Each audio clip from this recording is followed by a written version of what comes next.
और वेस्ट को प्राइमरी मानना शुरू कर देते हैं। All right, so good evening once again, everyone. I hope all are good.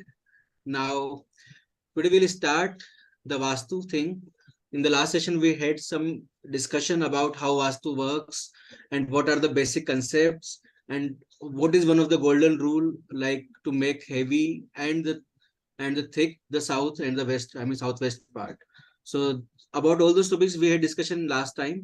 Today we will discuss about the 16 zones as per the Vishwakarma Prakashan. ठीक है, तो before going ahead, let's start from the direction part. I am trying to make it little bit interactive so that everyone can participate.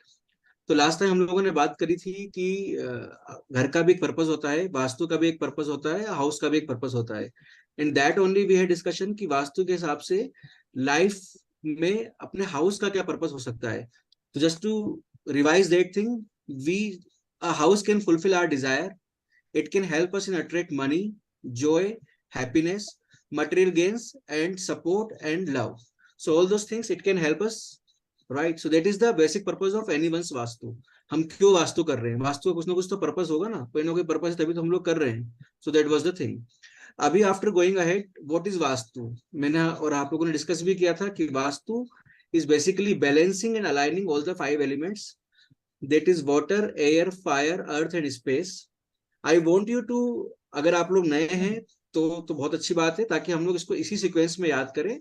Like water from this finger, index finger से water, air, fire, earth and the thumb would be the space. This is how we can learn in the proper sequence. So water, air, fire, earth and space, it should be learn in this way so that ये हमको आगे वाले time पर काम आएगा. ठीक है. इसके अलावा वास्तु में जो 5 चीजें हैं जिसके हिसाब से वास्तु की शुरुआत होती है, one of them is directions.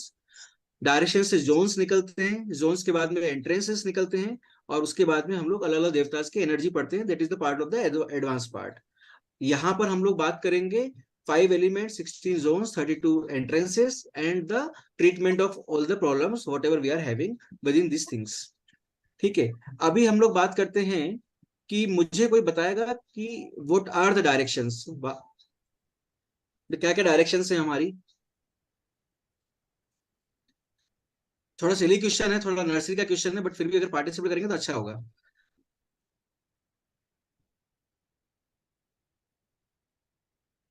चलिए फिर मैं ही बोलता हूँ. East, west, south, north, north east, south east. ठीक है, मैं बस Like यहीं तक रखते हैं. East, west, north, south. East, west, north, south. ठीक है.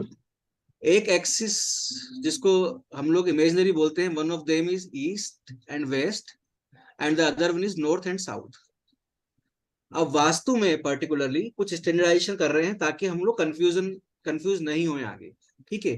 तो एज पर द वास्तु हम लोगों ने फर्स्ट प्राइमरी डायरेक्शन का जो एक्सिस बोला है that is north and south, और सेकंड जो हम लोगों ने प्राइमरी डायरेक्शन का जो एक्सिस बोला है that is east and waste.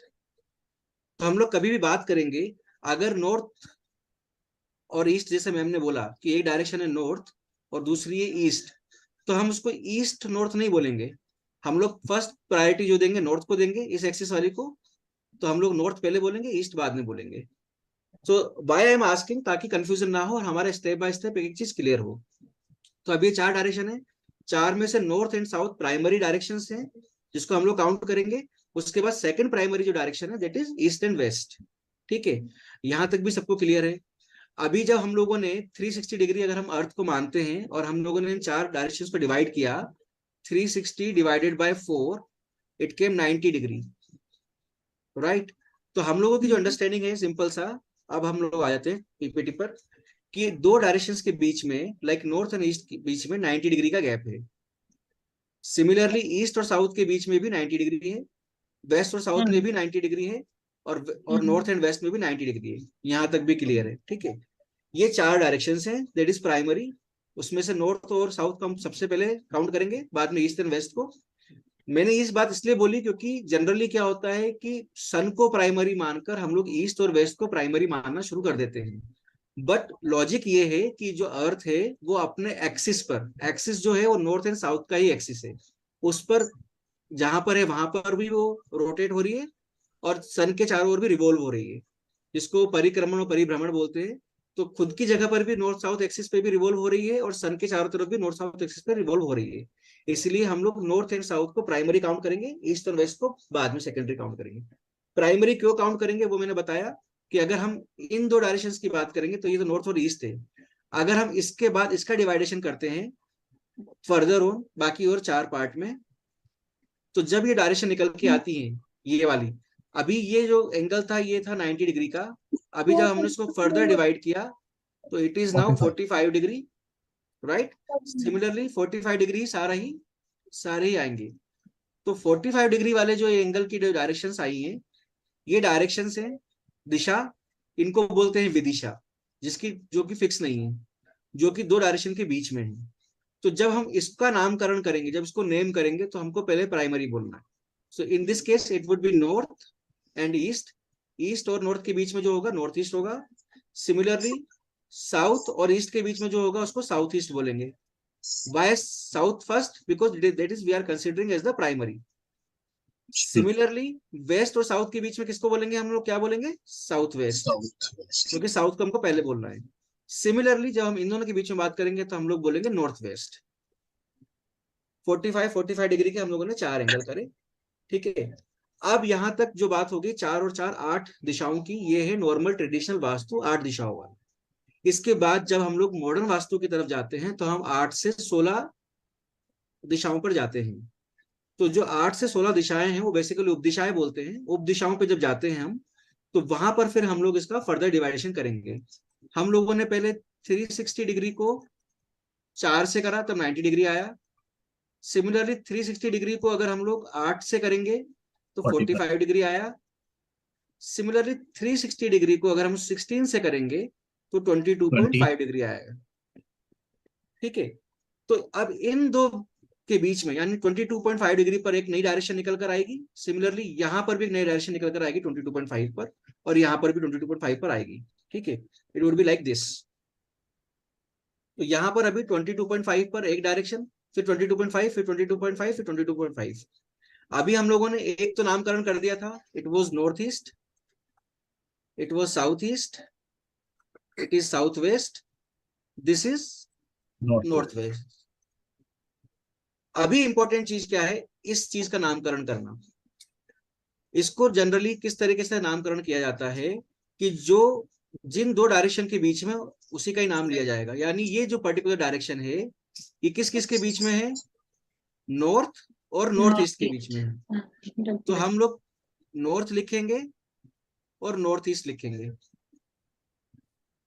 Similarly ये किस किस के बीच में है? सर नॉर्थ ईस्ट और ईस्ट। ये वाली है नॉर्थ ईस्ट और ईस्ट, है ना। Yes. अब यहां पर कंफ्यूजन हो गया कि किसको पहले बोलना है हमको। तो हमको इसको क्या बोल सकते हैं, या तो एन नॉर्थ ईस्ट और ईस्ट बोल सकते हैं, या फिर ईस्ट नॉर्थ ईस्ट बोल सकते हैं। तो हम यहाँ पर क्या करेंगे, वापस जो प्राइमरी डायरेक्शन है उसको पहले लिखेंगे ईस्ट को, और बाद में जो उप दिशा है उसको बाद में लिखेंगे ईस्ट नॉर्थ ईस्ट, ठीक है। सिमिलरली यहाँ पर ईस्ट और साउथ ईस्ट आ रहा है, तो सिमिलरली हम प्राइमरी वाले को पहले लिखेंगे ईस्ट को, और बाद में आ रहा है साउथ ईस्ट, उसको लिखेंगे। सेम वे में यहाँ पर प्राइमरी साउथ है, साउथ को लिखेंगे, साउथ ईस्ट बाद में उपदिशा, तो ये हो जाएगा साउथ साउथ ईस्ट। सिमिलरली यहाँ पर क्या होना चाहिए?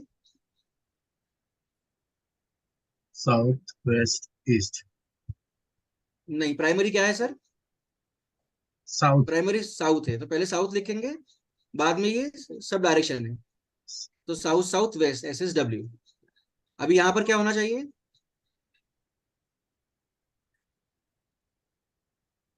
Waste south waste. Perfect, waste south waste. यहाँ पर west north west. Perfect. This one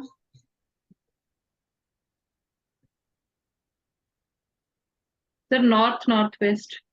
perfect. अभी हमारा पूरा नामकरण हो गया, जो कि स्टैंडर्ड है। ये हम लोगों ने क्यों किया, ये बहुत बेसिक चीज थी, बट पर्पज यही था करने का ताकि कंफ्यूजन ना हो दो डायरेक्शन के बीच में हम किसकी बात कर रहे हैं, ठीक है। अभी कोई अगर हमको बोलेगा कि ये पर्टिकुलर चीज मेरी रखी है नॉर्थ ईस्ट में, तो हम उसको बोलेंगे NNE के बीच, ठीक है। अगर कोई बोलता है कि मेरे यहाँ पे टॉयलेट आ रहा है NNE में, तो इसका मतलब क्या हुआ, हम किसकी बात कर रहे हैं, कहाँ पर आएगा टॉयलेट, किन किन डायरेक्शन के बीच में आएगा? North, north east. हाँ, तो नॉर्थ के बीच में और नॉर्थ ईस्ट के बीच में। अगर कोई इस तरीके से बोलता है कि मेरी किचन जो आ रही है वो SSW में आ रही है, इसका मतलब किस किस दो डायरेक्शन के बीच में आ रही है वो? South, south west. परफेक्ट। तो यहाँ पर इजी ब्रेक करना, फर्स्ट वाला जो लेटर है वो प्राइमरी डायरेक्शन वाला है और बाद वाला सब डायरेक्शन जो थी वो वाला है। तो हमको इस तरीके से ब्रेक करके इसको क्लियर कर सकते हैं। तो अभी तक तो मेरे ख्याल से क्लियर होगा यहाँ तक, तो ठीक है। अब जब हम लोगों ने 16 डायरेक्शन डिवाइड कर दिया और यहाँ पर एज पर द डिग्री इसकी मैपिंग करी, तो यहाँ तक की डिग्री क्लियर हो गई पूरा हम लोगों का नेमिंग करने के बाद में। इसका भी फर्दर डिवाइडेशन करा जाता है एक स्टेप और आगे बढ़ के एडवांस वास्तु या मॉडर्न वास्तु के हिसाब से। यहाँ पर क्या करेंगे, अभी हमारी जो सबसे छोटी डिग्री आई थी अभी 360 डिग्री डिवाइडेड बाय 16 जब किया था तो 22.5 डिग्री आया था। अभी हम लोग और इसका फर्दर डिवाइडेशन करते हैं तो वो होएगा 360 degree divided by 32, it will become 11.25 degree. Basically क्या हुआ है कि ये जो एक डायरेक्शन दिखी है नॉर्थ ईस्ट, इसके ये जो एक डायरेक्शन है, इस डायरेक्शन के अंदर इसके जो आसपास का जो एरिया है like this is called zone. ये है डायरेक्शन, दैट इज पॉइंट। इसके आसपास का जो एरिया होगा 11.25 and 11.25, it will be called as zone. तो इस पर्टिकुलर जोन के अंदर दो दो एंट्रेंस आएंगे, यानी अगर 16 डायरेक्शंस की हम लोगों ने बात करी है तो टोटल 32 डोर्स आएंगे और एक डोर की जो साइज होगी इट विल बी 11.25 डिग्री। समझ में आई बात यहाँ पे या कोई डाउट है? सर आप इसको रिपीट कर दो। ठीक है, देखिए 16 जोन तक तो हम लोगों ने बात कर ली, 16 डायरेक्शन तक। अब ऐसा मान के चलिए कि जो भी हम एक जोन की बात कर रहे हैं, 16 जोन में जो भी बात करी है हमने, हर एक जोन के पास में दो एंट्रेंसेस हैं। इसका मतलब ये हुआ कि 16 जोन है मतलब 32 एंट्रेंसेस है। यस। एंट्रेंसेस बोलने का मतलब है मेन एंट्रेंस की बात कर रहा हूँ मैं, ठीक है। वो हम जब पढ़ेंगे तो एंट्रेंस के बारे में पढ़ेंगे, लेकिन जस्ट एक मैं बता रहा हूँ डिवाइडेशन करने के हिसाब से कि 16 जोन्स आए हैं तो 32 एंट्रेंसेस आएंगी। अगर एंट्रेंस की भी डिग्री निकालनी है तो हम लोग फर्दर डिवाइड करेंगे। अगर 360 डिग्री को 32 से, तो जो एक एंट्रेंस की साइज आएगी यहां से लेके यहां तक वो होगी 11.25 डिग्री, और फिर जो दूसरा यहां से लेके यहां तक 11.25 डिग्री का आएगा वो दूसरा एंट्रेंस हो जाएगा, ठीक है। तो इस तरीके से यस। टोटल 32 एंट्रेंसेस आएंगे। This is one door and a second door. Yes, तो एक जोन के अंदर दो अलग अलग एंट्रेंस है, मेन डोर, Okay. ठीक है। अभी इसको समझाने का पॉइंट क्या था, क्योंकि अभी हम लोग ट्रेडिशनल वास्तु से कनेक्ट करते हुए मॉडर्न वास्तु पे जाने वाले हैं। तो ट्रेडिशनल वास्तु में क्या होता है कि फॉर एग्जाम्पल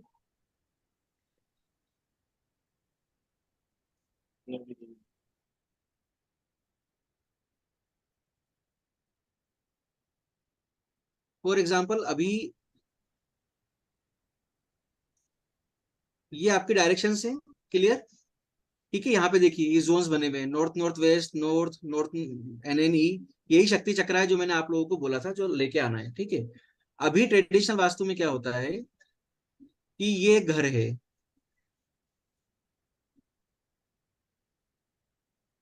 या प्लॉट है, ठीक है।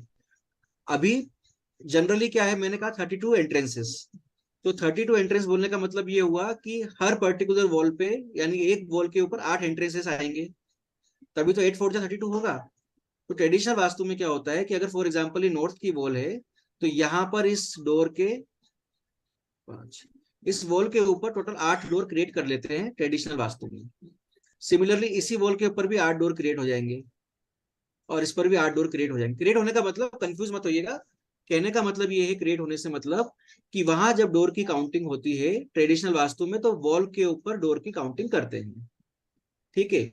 बट अगर हम जब मॉडर्न वास्तु जो हम लोग पढ़ रहे हैं कंसेप्चुअल वास्तु या मॉडर्न वास्तु, यहाँ पर हम लोग इररेस्पेक्टिव ऑफ द डायरेक्शन, एक सेकेंड ना,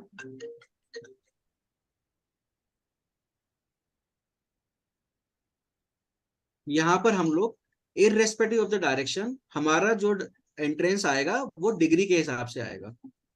तो डिग्री, जैसे नॉर्थ की अगर हम बात करेंगे, अगर मैं यहाँ पर एक सेम पैटर्न का घर बनाता हूँ, यहाँ पर ये आपका एक, अगर मैं यहाँ पर डायरेक्शंस लेता हूँ ओल्ड वास्तु के हिसाब से, तो अभी जैसे हम लोगों ने डायरेक्शंस के नाम दिए, इसी तरीके से डोर के भी नाम होते हैं। तो डोर के नाम, अगर नॉर्थ वॉल के ऊपर डोर है तो हम उसको बोलेंगे N1 to N8, N1, N2, N3, N4, N5, N6, इस तरीके से 8 नाम होंगे। तो सिमिलरली अगर हम लोग ट्रेडिशनल वास्तु के हिसाब से जाएंगे और यहाँ पर एंट्रेंस क्रिएट करेंगे, तो यहाँ पर ये होगा N1, ये होगा N2, ये होगा N3, ये N4, इस तरीके से N8 तक जाएगा पूरा, ये N8 होगा पूरा। ये है ट्रेडिशनल वास्तु। लेकिन मॉडर्न वास्तु में इस तरीके से डोर की काउंटिंग नहीं होती है। मॉडर्न वास्तु में घर का सेंटर निकालने के बाद में जिस डिग्री पर जो डोर आएगा, जैसे यहाँ पे देखिए ये आपका डोर आया, दिख रहा है आपको यहाँ पर N1, N2, N3, N4, N5, N6। तो यहाँ पर जिस तरह ट्रेडिशनल में यहाँ पर N1 आया है, बट मॉडर्न वास्तु में यहाँ पर N1 आएगा डिग्री के हिसाब से। तो कहने का मतलब ये है कि मॉडर्न वास्तु में पूरा काम डिग्री के हिसाब से होने वाला है, ना कि जजमेंट के हिसाब से। ट्रेडिशनल वास्तु में नॉर्थ की वॉल लिया, उसका 8 डिवाइड करा और उसका इक्वल भाग में काट लिया। फॉर एग्जांपल 60 फीट की एक वॉल है, उसको 8 से डिवाइड करेंगे, जो भी फिट आएगा वो उसका एक एंट्रेंस काउंट हो सकता है। बट मॉडर्न वास्तु में ऐसा नहीं है। मॉडर्न वास्तु में डिग्री के हिसाब से डोर की एंट्रेंस काउंट होगी, वेदर वो यहाँ पर काउंट हो रही है, यहाँ पर हो रही, डजंट मैटर। कोई डाउट यहाँ पे? नो सर यस मैम, बोलिए मैम। हाँ जी, मैं ये पूछ रही हूँ कि जो आप बता रहे हो ये डोज की जो काउंटिंग है, और वो मॉडर्न वास्तु में डिग्री से हो रहा है, ट्रेडिशनल में काउंटिंग पे हो रहा है इस तरह से। बट ये हम कब मतलब इसका यूज कब हमारा होता है? लाइक किसी ऐसे ओपन प्लॉट पे हम जाएंगे तो ये शक्ति चक्र वहां पे ले जाके करना रहता है ऐसा, नहीं नहीं नहीं, या ये ये तो अभी हम आगे पढ़ेंगे, प्रॉपर मैप के ऊपर होगा। मैं इसको आपको इसलिए समझाना चाह रहा हूँ क्योंकि अभी ओल्ड वास्तु करने वाले भी बहुत सारे लोग हैं, ट्रेडिशनल वास्तु करने वाले भी, मॉडर्न वास्तु करने वाले भी लोग हैं, ठीक है। बट दोनों का तरीका थोड़ा थोड़ा अलग अलग है। तो मैंने ये बात आपको इसलिए बोली क्योंकि ट्रेडिशनल वास्तु वाले भी आजकल डिग्री के हिसाब से ही एंट्रेंसेस काउंट करते हैं इंस्टेड ऑफ वॉल के हिसाब से, क्योंकि एक्यूरेसी जो आ रही है वो डिग्री के हिसाब से आती है इंस्टेड ऑफ वॉल की काउंटिंग करने के हिसाब से। ये मेरा कहने का मतलब है। तो तो फॉर एक एग्जाम्पल, एक क्वेश्चन और भी आ रहा है कि लाइक अभी आपने एग्जांपल तो एक रेक्टेंगुलर प्लॉट का दिया, करेक्ट? अगर प्लॉट रेक्टेंगुलर या स्क्वायर में है तो ठीक है, बट बहुत सारे प्लॉट्स ऐसे होते हैं कि वो ट्रायंगल और आड़े तिरछा कहीं से ऐसे निकले होते हैं, तो उस हाँ सब जगह पे डिग्री और इस तरह से कैसे मेजर कर सकते हैं? देखिए मैम, अभी शायद मेरी गलती है कि थोड़ा सा कंफ्यूजन हो गया आप लोगों को। देखिए, कोई भी प्लॉट की साइज होगी, हम लोग उसके ऊपर शक्ति चक्र रखेंगे, जैसे ये रखा हुआ है, वो हम लोग आगे पढ़ेंगे, इसलिए कंफ्यूज मत होना। मैं जस्ट आपको एक एग्जांपल के लिए बता रहा हूँ। फॉर एग्जांपल ये आपका एक प्लॉट है, ऐसा कुछ, ठीक है। इस प्लॉट में हो सकता है यहाँ पर किसी का एंट्रेंस आ रहा हो, ठीक है, ये एक एंट्रेंस है किसी का, ये है मेन एंट्रेंस, ठीक है।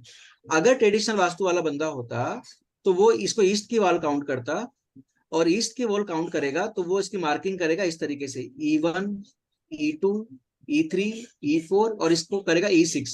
तो उसके हिसाब से ये जो डोर है किसी के भी मैप का, वो E6 की एंट्री है ट्रेडिशनल वास्तु के हिसाब से, ठीक है। और इस तरीके से वो जब कैलकुलेशन करेगा तो E6 के डोर के हिसाब से कैलकुलेशन करेगा। बट लेकिन हम लोग जो पढ़ने वाले हैं मॉडर्न वास्तु, मॉडर्न वास्तु में ये जो डोर की एंट्रेंस आ रही है, शक्ति चक्र अगर सेंटर में रखा हुआ है तो ये देखिए आप, ये एंट्रेंस जो है E7 के आसपास की आ रही है। तो हमारी कैलकुलेशन डिग्री के हिसाब से होगी। हमको फर्क नहीं पड़ रहा कि घर टेढ़ा मेढ़ा है या प्लॉट कैसा भी है, जहां पर एंट्रेंस खुल रहा है उस प्लॉट का, वहां पर कौन से नंबर की मार्किंग आ रही है वही हमारा एंट्रेंस होगा, ठीक है। तो वहां पर जैसे मैंने एग्जांपल के लिए बताया कि यहाँ अगर 20 फीट की वॉल है, तो ट्रेडिशनल वास्तु वाले क्या करेंगे, इसको डिवाइड बाय 8 कर देंगे, ठीक है। तो 8 अगर 8 से डिवाइड करा तो कितना आया, 20 की जगह इसको एक काम करते हैं, 16 फीट की वॉल मारते हैं, इजी काम हो गया, ठीक है। तो 2 फीट की डिस्टेंस में एक एक एंट्रेंस हो गया ट्रेडिशनल वास्तु में, ये भी 2 फीट का हो गया, ये भी 2 फीट का हो गया। बट मॉडर्न वास्तु में फीट या लेंथ से काउंटिंग है ही नहीं। मॉडर्न वास्तु में ओनली और ओनली डिग्री से काउंटिंग है। ठीक है, कोई क्वेरी? कंफ्यूजन्स तो बहुत सारे हैं सर। ठीक है, तो अभी आप उसको ये छोड़ बेसिक दीजिए। है, ये बेसिक है इसीलिए सर। ठीक है, इसको छोड़ दीजिए। अभी आप 32 एंट्रेंस को भी छोड़ दीजिए, अभी आप धीरे धीरे करेंगे, आपको आएगा। ये बस मैंने एक आइडिया देने के लिए बताया, ट्रेडिशनल वास्तु कोई रोल नहीं है, बट वो इसलिए बताया मैंने आप लोगों को, ताकि अगर किसी से इंटरेक्शन होगा और आपको समझ में आएगा कि ट्रेडिशनल वास्तु का तरीका क्या है, तो उनका तरीका अलग है, मॉडर्न वास्तु में ओनली डिग्री के हिसाब से। ठीक है, अब बात आती है कि जो मैंने थोड़ी देर पहले बोला आप लोगों को कि ट्रेडिशनल वास्तु का तरीका एक अलग हो गया, मॉडर्न वास्तु का तरीका एक अलग हो गया। विश्वकर्मा प्रकाशन एक one of the main literature है जिसमें वास्तु के ऊपर बात होती है। तो विश्वकर्मा प्रकाशन को जब फॉलो करते हैं तो उसमें 8 डायरेक्शंस की बात होती है, जिसको हम ट्रेडिशनल वास्तु बोलते हैं। अभी हम जा रहे हैं 8 से 16 डायरेक्शंस की तरफ। तो कहने का तात्पर्य ये है कि 8 से 16 की तरफ किस तरह से जाना हुआ, ये किसने इन्वेंट किया, कहां से आया कि 16 जोन ज्यादा काम करते हैं रादर देन 8 जोन। तो इन्वेंशन के बाद धीरे धीरे मॉडर्न वास्तु बनी, जिसमें 16 जोन्स पे अप्लाई करके देखा, और अप्लाई करके देखा तो देखा कि ज्यादा इफेक्टिव आ रहा है। उसके बाद से मॉडर्न वास्तु या फिर कंटेम्पररी वास्तु आ गई। लेकिन मैंने फिर भी इंटेंशनली एक सेशन डाला है विश्वकर्मा प्रकाशन के हिसाब से, ताकि हम लोग कनेक्ट कर पाए ओल्ड और कनेक्ट नए में क्या क्या फर्क है। तो विश्वकर्मा प्रकाशन जो one of the oldest literature है ऑफ द वास्तु, उसके चैप्टर 2 में भी 16 रूम्स के बारे में बात करी गई है। अभी हम लोगों ने डायरेक्शंस निकाली, डायरेक्शंस के बाद में हमने जोन्स निकाले कि 16 जोन्स निकल के आ रहे हैं। तो अगर जो ओल्ड लिटरेचर है वहां पर भी रूम के प्लेसमेंट के हिसाब से 16 डिफरेंट डिफरेंट रूल्स का प्लेसमेंट बताया गया है। वहीं से ही ये मॉडर्न वास्तु जिसको अभी हम बोल रहे हैं, या एडवांस वास्तु जिसको हम लोग बोल रहे हैं, वहीं से हम लोग 16 जोन्स की तरफ आगे बढ़े हैं। ठीक है, तो ऐसा नहीं है कि 16 जोन्स का कंसेप्ट बहुत रिसेंट है और बहुत नया है। ये कंसेप्ट भी विश्वकर्मा प्रकाशन चैप्टर 2 से आ रहा है। अब उसमें क्या क्या लिखा है, लेट्स डिस्कस दोस थिंग्स। फिर हम लोग मॉडर्न वास्तु के जोन्स भी पढ़ेंगे और दोनों में कंपेयर भी करके देख सकते हैं कि क्या क्या फर्क है। तो अभी हम लोग बात कर रहे हैं विश्वकर्मा प्रकाशन के हिसाब से जो 16 डोर्स हैं उसके ऊपर।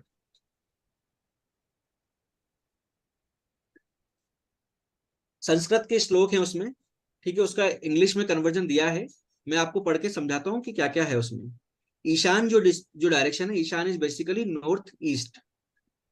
तो इसमें बोला गया है ईशान्याम देवता ग्रहम, दैट मीन्स कि नॉर्थ ईस्ट जो है देवता का ग्रह है, यानी वो मंदिर की जगह है, देवताओं का घर यानी मंदिर की जगह है। पूर्वस्याम स्नानम मंदिरम, जो ईस्ट डायरेक्शन है, पूर्व डायरेक्शन जो है वो स्नान के लिए बताया गया है, यानी बाथरूम के लिए बोला गया है। कुछ लिटरेचर में इसको सभा मंदिर भी बोला है, स्नान मंदिर की जगह सभा मंदिर। सभा मंदिर दैट मीन्स ड्राइंग रूम। तो ईस्ट को हम लोग ड्राइंग रूम या फिर bathroom, just bathroom not the WC area के लिए भी कंसिडर कर सकते हैं as per the traditional vastu.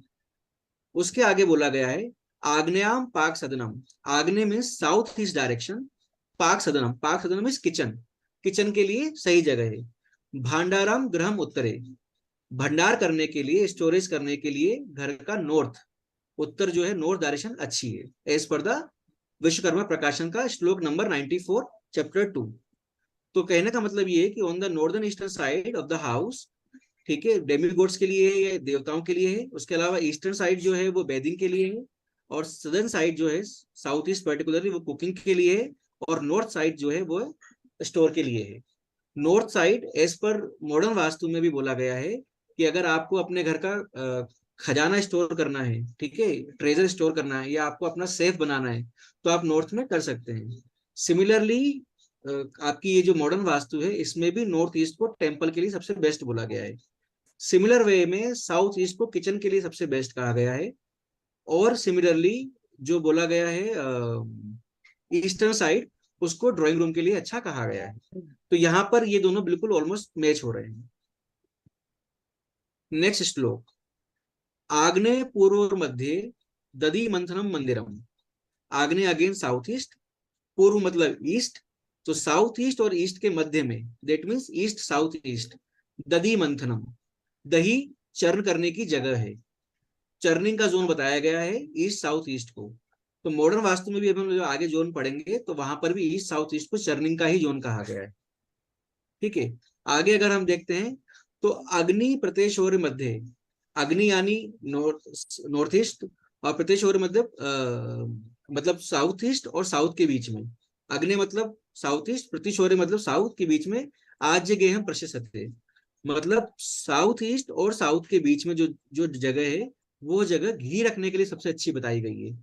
घी मतलब न्यूट्रिशंस के पॉइंट ऑफ व्यू से बोला गया है कि यहाँ पर अगर हम लोग देशी घी रखते हैं, काऊ का देशी घी, this is one of the best place as per the old traditional vastu. Point यहाँ पर न्यूट्रिशंस का है, ठीक है। इसके अलावा एक और है, पश्चिमा अनिल और मध्य रोदनार्थम ग्रह स्मृतम, यानी पश्चिम और अनिल, अनिल मतलब नॉर्थ वेस्ट, तो वेस्ट और नॉर्थ वेस्ट के बीच में जो डायरेक्शन है that is west north west, वो रोदनार्थ ग्रह में, रोदनार्थ ग्रह यानी कि रोने के लिए जगह दी गई है। अगर हम इसको पुरानी ट्रेडिशनल माइथोलॉजी से कंपेयर करेंगे तो रोदनार्थ ग्रह रामायण के टाइप में जहां पर केकई कोप भवन में गई थी, तो जो कोप भवन है वही रोदनार्थ ग्रह है, जहां पर अपना दर्द निकालने के लिए, रो के अपने आप को लाइटर फील करने के लिए जाया जा सकता है। तो वही सेम डायरेक्शन यहाँ पर वेस्ट और नॉर्थ वेस्ट के बीच में कोप भवन को बताया गया है। फिर उसके और आगे चलते हैं, वायव्य उत्तर मध्य, वायु और उत्तर के मध्य में, ठीक है, दैट मीन्स नॉर्थ वेस्ट और नॉर्थ के बीच में, दैट इज होगी नॉर्थ नॉर्थ वेस्ट, रति ग्रह, that means place for the sex, sex के लिए उसको अच्छा बताया गया है। तो वो जो डायरेक्शन है NNW वो सेक्स की बताया गया है। सिमिलरली मॉडर्न वास्तु में भी उस पर्टिकुलर डायरेक्शन को सेक्स एंड अट्रैक्शन का जोन बताया गया है। इसके अलावा एक श्लोक यहाँ पर मिस हो गया, उस श्लोक में ये कहा गया है कि साउथ यानी यम और साउथ वेस्ट यानी नैऋत्य, तो यम और नैऋत्य के बीच में जो जगह है वो बेसिकली पुरुष ग्रह मंदिरम, पुरुष ग्रह त्याग मंदिरम, कहने का मतलब कि वो डिस्पोजल का जोन है, टॉयलेट का जोन है जहां पर डिस्पोज कर सकते हैं। और उसी में बोला गया है कि वेस्ट और साउथ वेस्ट के बीच में यानी WSW के बीच में वो जो है अभ्यास मंदिरम है, तो अभ्यास के लिए जगह बताई गई है उसको कि वहां पर आप अभ्यास यानी स्टडीज कर सकते हैं। इसके अलावा उसमें और ये बोला गया है कि साउथ वेस्ट जो नैऋत्य कोण है वो प्रेग्नेंट लेडी के लिए सबसे अच्छा है, उसके 8th मंथ या 9th मंथ के लिए साउथ वेस्ट जो डायरेक्शन है, तो वो भी नॉर्थ मॉडर्न वास्तु में है। इस तरीके से 16 अलग अलग श्लोक्स के माध्यम से विश्वकर्मा प्रकाशन में 16 अलग अलग रूम्स को बताया गया है। अगर हम उसको समराइज करते हैं तो जनरल ये टेबल जो है वो ऑब्वियसली वो बुक के अंदर नहीं है, ये टेबल मैंने ही उसको देख के बनाई है। तो ये अगर हम देखते हैं तो नॉर्थ ईस्ट जो जगह है वो गॉड या भगवान के लिए, फिर टेम्पल के लिए जगह है। ईस्ट जो है वो सोशल प्लेस के लिए, ड्राइंग रूम या बाथरूम के लिए, ईस्ट साउथ ईस्ट टर्निंग के लिए, साउथ ईस्ट कुकिंग के लिए है, साउथ साउथ ईस्ट घी रखने के लिए बताई गई है, साउथ रिलैक्सेशन के लिए बताया गया है, SSW टॉयलेट के लिए, SW प्रेग्नेंट लेडी के पॉइंट ऑफ व्यू से बताया गया है, WSW जो बोला था वेस्ट साउथ वेस्ट वो स्टडी के लिए बोला है, वेस्ट डाइनिंग के पॉइंट ऑफ व्यू से बोला गया है, WNW कोप भवन नॉर्थ वेस्ट सपोर्ट के लिए, NNW रति और सेक्स, नॉर्थ जो है वो ट्रेजर रखने के लिए, NNE मेडिसिन के लिए, साउथ वेस्ट टूल्स के लिए। इस तरीके से 16 डायरेक्शंस का बाइफर्केशन उस पर्टिकुलर ओल्ड जो ट्रेडिशनल बुक है विश्वकर्मा प्रकाशन उसमें बताया गया है। यहीं से ही ये 16 जो रूम्स के बारे में बात करी गई चैप्टर 2 के अंदर, यहीं से ही मॉडर्न वास्तु की उत्पत्ति होती है, जहां पर हम लोग 16 अलग अलग जोन्स के बारे में बात अभी हम लोग करेंगे आने वाले चैप्टर में। तो ये बुक से एक रेफरेंस लेके फिर इस पर इवोल्यूशन करके फिर हम लोगों ने इंस्टेड ऑफ रूम प्लेसमेंट हम लोगों ने उसको जोन प्लेसमेंट कर दिया, और जोन प्लेसमेंट के बाद में हम लोग 16 के 16 जोन्स पढ़ेंगे अभी कि किसके क्या क्या एट्रीब्यूट्स हैं। तो वो जब देखते हैं तो पूरे के पूरे विश्वकर्मा प्रकाशन से निकल के आते हैं। अभी यहाँ पर ऑलमोस्ट 16 डायरेक्शंस के हिसाब से उन्होंने श्लोक लिखा और पूरा बताया। अभी मेरा आप लोगों से ये क्वेश्चन है कि आप लोगों को लगता है क्या यहीं तक होने से काम हो गया है, 16 डायरेक्शन के एट्रीब्यूट हो गए उससे काम हो जाता है वास्तु का? नहीं। ओके नहीं। ठीक है। तो अभी एक चीज जो है समझने वाली वो ये है कि हमको ये समझना है सबसे इंपॉर्टेंट चीज, लॉ ऑफ इनर्शिया। अभी आप बोलेंगे लॉ ऑफ इनर्शिया कहाँ से आ गया वास्तु में? लॉ ऑफ इनर्शिया 8th या 9th स्टैंडर्ड में हम लोगों ने पढ़ा होगा, साइंस का फिजिक्स का रूल है, न्यूटन ने बोला था law of inertia. Law of inertia ये बोलता है कि कोई भी चीज, कोई भी एलिमेंट जिस परिस्थिति में है, जिस चीज में है, वो वैसा का वैसा ही रहेगा अनटिल और unless there would be no external force. तो for example if something is at stationary position, रुकी हुई खड़ी हुई है, until or unless we won't apply any external force it won't move। और फिर या फिर इसका उल्टा, अगर कोई चीज मूवमेंट वाली पोजीशन में ऑलरेडी है until or unless we won't apply any external force, it won't stop, it won't state, I mean वो अपने आप अपनी जगह पे नहीं रुकेगी। इसको और धीरे से समझने के लिए अगर हम बात करते हैं, अगर हम लोगों ने किसी खड़ी हुई मतलब किसी ग्राउंड में अगर कोई फुटबॉल रखी हुई है, तो फुटबॉल रखी ही रहने वाली है जब तक हम उस पर किक नहीं मारेंगे, एक्सटर्नल फोर्स नहीं लगाएंगे। और इसका उल्टा, अगर फ्लोर पर वो फुटबॉल अगर रोल कर रही है, अनटिल और अनलेस कोई उसको रोकेगा नहीं या फिर फ्रिक्शनल फोर्स की वजह से वो रुकेगी नहीं, तब तक वो अपने आप नहीं रुकेगी, उसका मूवमेंट रहेगा। तो कहीं ना कहीं फोर्स काम करेगा, इधर फ्रिक्शनल फोर्स काम करेगा अगर हम लोग खुद से नहीं रोक रहे हैं तो, या फिर हम लोग उसको फोर्सफुली रोक सकते हैं। तो ये है law of inertia. Law of inertia समझाने का मेरा मतलब कहने का ये है कि हमको किसी भी चीज को समझने के लिए हमको उसके रीजंस को समझना बहुत इंपॉर्टेंट है। ठीक है, अभी मैं आप लोगों को एक एग्जांपल देता हूँ। जिस किसी को भी वास्तु का थोड़ा सा या जितना भी अच्छा आइडिया है वास्तु करते हैं, वो मुझे इसका आंसर दीजिएगा। एक क्लाइंट आता है मेरे पास और क्लाइंट आके मुझसे पूछता है कि मैंने किसी को पैसे दिए हुए हैं और मेरा पैसा अटक गया है, तो आप प्लीज मुझे बताइए क्या कर सकते हैं। तो जिस किसी को भी वास्तु का आइडिया है मुझे बताइए हम लोगों को कौन सा जोन देखना है वहां पर, अगर उसका पैसा फंस गया है तो, पैसा अटक गया है तो। North, okay, any other? North, north east. ठीक, इसके अलावा कोई और?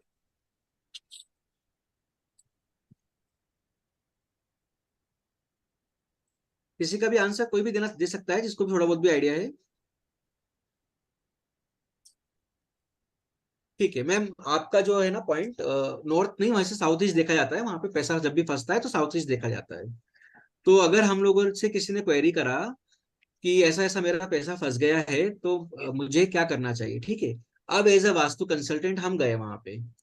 अभी आपने नॉर्थ बोला था, और अगर मैं साउथ ईस्ट बोलता हूँ तो क्या प्रॉब्लम होगी कि वहां पे उसका पैसा फंसा हुआ है। जनरली हम लोग क्या ऑब्जर्व करते हैं एज अ वास्तु कंसल्टेंट, हम लोग ये देखते हैं कि साउथ ईस्ट में, अगर साउथ ईस्ट की बात कर रहे हैं, तो वहां पर कोई गलत सिविल कंस्ट्रक्शन तो नहीं है, कुछ नहीं है। तो फॉर एग्जाम्पल हम ऐसा सोच सकते हैं कि कहीं वहां पर टॉयलेट तो नहीं है।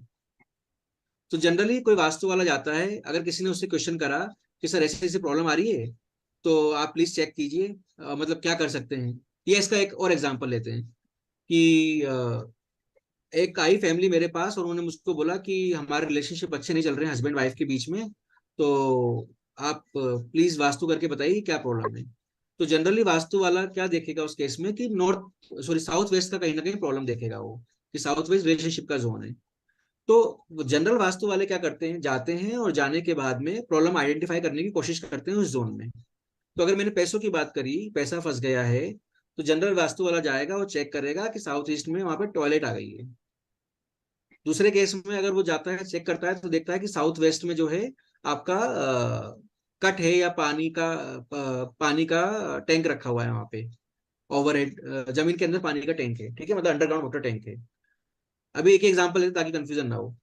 तो अगर साउथ ईस्ट में जाके वो देखते हैं कि साउथ ईस्ट में टॉयलेट है, तो वो बोलता है कि सर आपके साउथ ईस्ट में टॉयलेट आ रहा है और साउथ ईस्ट में टॉयलेट की वजह से आपको पैसों का इश्यू आ रहा है, तो हमको इसका ट्रीटमेंट करना पड़ेगा।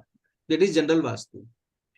लेकिन मैंने जो पॉइंट पहले वाली बोला लॉ ऑफ इनर्शिया वाला, कहने का मतलब अब यहाँ पे इसको समझने की बात है। जैसे ही मैंने सामने वाले क्लाइंट से बोला कि सर आपके साउथ ईस्ट में तो टॉयलेट आ रहा है, हमको इसका ट्रीटमेंट करना पड़ेगा, इसलिए आपके पैसे अटके हुए हैं, तो मुझे क्लाइंट क्या बोलेगा या बोल सकता है। मतलब मैं आपको जनरल एक एग्जांपल दे रहा हूँ।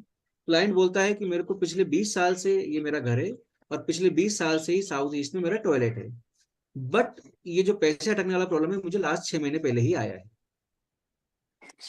तो अगर हम लोग as a general Vastu consultant जाकर उसके साउथ ईस्ट का ट्रीटमेंट करके भी आ जाते हैं टॉयलेट का, तो क्या लगता है सोल्यूशन मिलेगा उसको इस चीज का? नहीं मिलेगा। क्यों नहीं मिलेगा? क्योंकि प्रॉब्लम ये थी ही नहीं। अब यहां पर आप समझिए लॉ ऑफ इनर्शिया। क्या था लॉ ऑफ इनर्शिया? कि अनटिल और अनलेस कोई एक्सटर्नल फोर्स अप्लाई नहीं हुआ है तब तक वो चीज वैसी ही रहने वाली है। इसका मतलब ये हुआ कि अगर 6 महीने पहले उसको प्रॉब्लम आई है तो मतलब 6 महीने पहले ही कुछ ना कुछ वास्तु में छेड़छाड़ हुई है, कुछ ना कुछ ऐसी चीज हुई है जो कि पहले नहीं थी 20 साल से और 6 महीने पहले ही हुई है। रादर देन हम मोटा मोटा समझ के आ गए कि वहां पे टॉयलेट आ गई है, तो हमको वो कोज समझना पड़ेगा और उस कोज का इफेक्ट देखना पड़ेगा। सिमिलरली सेकंड एग्जांपल में लेता हूं जो मैंने अभी लिया था। हम लोगों ने बात करी थी कि किसी के इशू आ रहा है रिलेशनशिप में, रिलेशनशिप में भी बुलाया वास्तु वालों को, वास्तु वालों ने देखा वहां पे अंडरग्राउंड वाटर टैंक आ रहा था, ठीक है, वाटर टैंक का ट्रीटमेंट भी हो रहा था। अब ट्रीटमेंट होने के बाद में जब वास्तु वाले गए तो उन्होंने बोला सेम बात कि यहाँ पर आपका वाटर टैंक आ रहा है, इसकी वजह से आपको रिलेशनशिप का इशू आ रहा है। सेम आंसर वही कि हमारे पास तो 15 साल से ये घर है, रिलेशनशिप का इशू तो पिछले 1 साल पहले ही आया है। तो हमको वहां पर कोज समझना है कि कारण क्या है।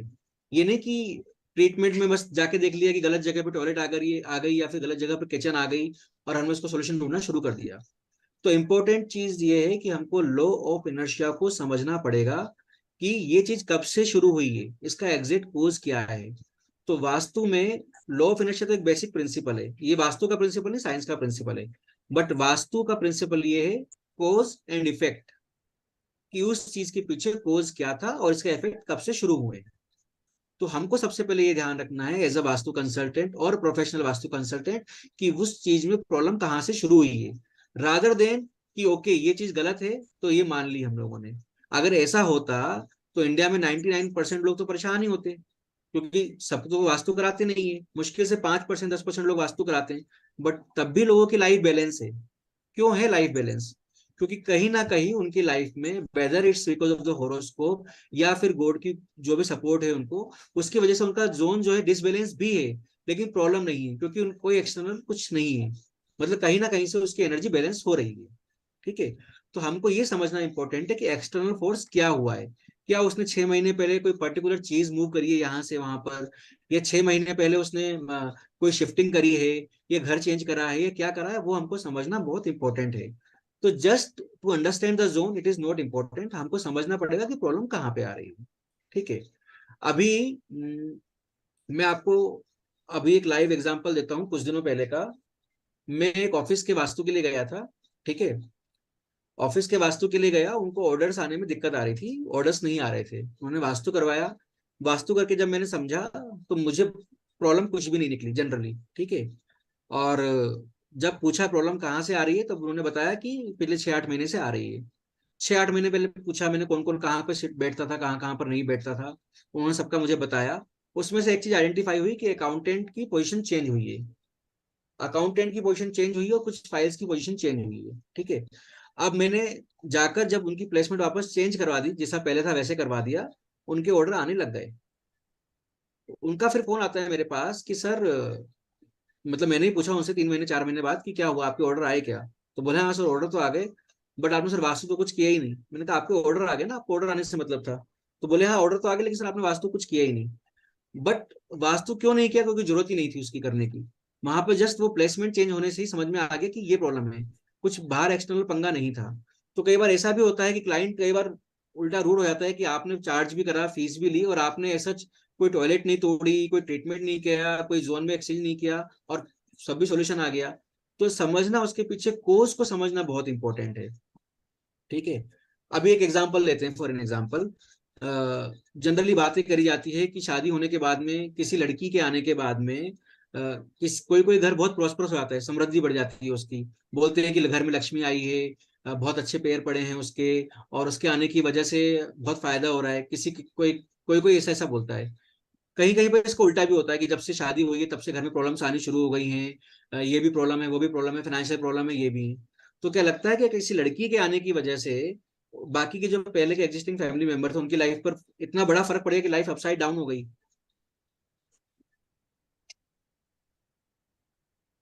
मतलब शादी होने के बाद, लड़की का आने का पॉइंट मतलब शादी होने के बाद तो फर्क पड़ सकता है, ऐसा नहीं है, हॉरोस्कोप के पॉइंट ऑफ व्यू से फर्क पड़ सकता है। बट अगर यहाँ में जाएंगे तो घर के में पेंट होता है, पेंट होने में कलर चेंज होते हैं। जब नए कपल की शादी हो जाती है तो उनके लिए एक एक्सटर्नल रूम डेवलप करा जाता है, तो वहां पर वास्तु में चेंज होते हैं। तो कभी कभी बैलेंस चीजें खराब हो जाती हैं, कभी कभी अनबैलेंस चीजें बैलेंस हो जाती हैं। तो कोज क्या है? वो ये नहीं है कि वो लड़की के आने की वजह से हुआ, कोज ये कि आपके वास्तु में फर्क आ गया, वास्तु में फर्क आ गया, इसकी वजह से पूरी चीजें चेंज होने लग गई धीरे धीरे। तो वो कोज समझना, प्रॉब्लम क्या है वो समझना, that is the most important thing. तो हमको जब भी कोई चीज समझनी है तो हमको ये बहुत इंपॉर्टेंटली समझना है कि कोज क्या है, ठीक है। तो कोज समझ के ही हम लोग आगे बढ़ सकते हैं। अभी मैं आपको सबसे बेस्ट एग्जांपल देता हूँ, मेरा नहीं है, मेरे फ्रेंड का है, और बहुत ध्यान से सुनिएगा इस एग्जांपल को। क्योंकि इससे आपको समझ में आएगा कि कोज और प्रॉब्लम को समझने में से क्या क्या फर्क पड़ सकता है। मेरे जो फ्रेंड है वो एक फैक्ट्री के वास्तु करने गए, और एक ओल्ड थे उसके ओनर फैक्ट्री के। जब उनको बोला तो उन्होंने पूरा वास्तु किया, और वास्तु करने मतलब वास्तु देखा किया मतलब वास्तु पूरा चेक किया। वास्तु चेक करने के बाद में जब जो उसके ओनर थे, ओल्ड थे जो, उन्होंने उससे पूछा कि क्या क्या प्रॉब्लम है यहाँ पर। तो मेरे फ्रेंड ने लिस्ट बना दी पूरी की पूरी कि सर यहाँ पर ये भी प्रॉब्लम है, ये भी प्रॉब्लम है, ये भी प्रॉब्लम है, ये भी प्रॉब्लम है, ये भी प्रॉब्लम है। तो उन जेंटलमैन ने उनको बोला कि बेटा मैं पिछले 40 साल से यहाँ पे रह रहा हूँ, ठीक है, और मैंने करोड़ों कमाए हैं, ठीक है, और जो भी यहाँ पे आता है वो यही बोलता है कि जमीन ही खराब है, जमीन ही खराब है। तो मैं कैसे मानूं, 40 साल से तो मैं यहाँ पे रह रहा हूँ और तुम भी बोल रहे हो कि 10 प्रॉब्लम है यहाँ पे। अब मेरा फ्रेंड जो थे उन्होंने साफ साफ एक क्वेश्चन पूछा कि आपको प्रॉब्लम कब से आनी शुरू हुई है। तो उन्होंने कहा पिछले 1 साल से। बोले ठीक है। फिर उन्होंने पूछा जेंटलमैन ने, सामने वालों ने, कि ये मुझे बताइए कि सबसे ज्यादा बड़ी प्रॉब्लम क्या है। आपने मेरे को लिस्ट पूरी दे दी, सबसे ज्यादा बड़ी प्रॉब्लम क्या है। तो मेरे फ्रेंड ने एक बार में पॉइंट आउट कर दिया कि आपके साउथ वेस्ट में जो आपने ये बोरिंग कराई हुई है, ये सबसे बड़ी प्रॉब्लम है आपके कारण की। तो वो अंकल मुस्कुरा गए, बोले ये मैंने उस 1 साल पहले ही कराया था। तो वहां से समझ में आया कि यहाँ प्रॉब्लम वो बोरिंग की थी। पहले क्या था, पहले बोरिंग उनकी थी नॉर्थ में। नॉर्थ हम लोगों ने लास्ट टाइम पे डिस्कशन किया था कि नॉर्थ जो है नेचुरल वाटर का जोन नॉर्थ और नॉर्थ ईस्ट हो सकता है। तो वहां पर उनकी बोरिंग नहीं थी पहले, वहां पर कुआं था, नेचुरल रिसोर्स, और अच्छा खासा बड़ा कुआं था।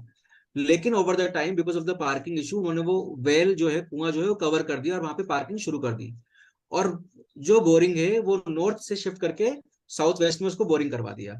इफेक्ट उनको 1 साल बाद में आना समझ में आया ऑब्वियसली, जब वो वेरी पूरी की पूरी शिफ्ट हो गई। तो अब प्रॉब्लम क्या निकली कि जो उनका ओरिजिनल रिसोर्स था वाटर का, वो उन्होंने कवर करा दिया उसी जमीन के ऊपर, और गलत जगह पे बोरिंग कर दी शिफ्ट। तब वो प्रॉब्लम पकड़ में आई, तब उनको सजेशन दिया गया कि आप इसको साउथ वेस्ट की बोरिंग को सबसे पहले बंद करो और उसके बाद नॉर्थ वेस्ट में बोरिंग करो, क्योंकि आप कुआं तो आप खोद नहीं पाओगे, कुआं तो अब आपका बन नहीं सकता फिजिकली। तब जाके चीजें चेंज होनी शुरू हुई। तो एक छोटी सी चीज समझने और ना समझने से कितना फर्क पड़ जाता है। अदरवाइज तो लिस्ट थी उसके पास कि ये भी गलत है, ये भी गलत है, ये भी गलत है, ये भी गलत है। वो एक क्रेन और एक जेसीबी लेके जाते, पूरा उसको तोड़ते फोड़ते और टॉयलेट को चेंज करते और इसको चेंज करते और उसके बाद में सोल्यूशन लेके आते। But instead of doing that thing, after finding the exact problem कि क्या प्रॉब्लम थी, और प्रॉब्लम समझने के बाद में उन्होंने उसको सोल्यूशन दिया। तो यहाँ पर हमको कोज और इफेक्ट ये बहुत इंपॉर्टेंटली समझना है। जोन्स का भी आइडिया आ जाएगा, चीजों का भी आइडिया आ जाएगा, बट लेकिन कौन किस चीज की वजह से कहाँ से प्रॉब्लम होनी शुरू हुई है वो बहुत इंपॉर्टेंट होता है। तो ऐसे मल्टीपल एग्जांपल्स हैं जहां पर समझने के बाद चीज समझ में आती है, बिना कुछ करे भी वास्तु हो जाता है समझने के पॉइंट ऑफ व्यू से।